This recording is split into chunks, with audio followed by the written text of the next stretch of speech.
সাপুরিয়ার বাড়ি গেল দেখে দুইটা শ্বাস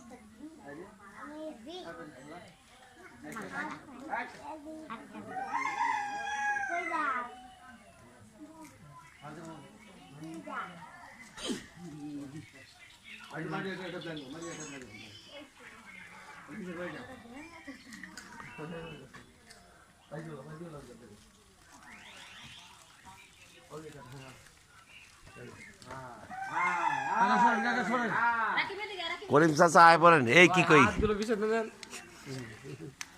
গেলা দেয় মূলত তোমার সবগুলো তুমি চেক করতেছো দেখতেছো এরকম এর মাঝে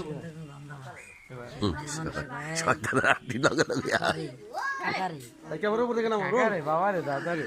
একটা বাড়িতে রাখো খারাপ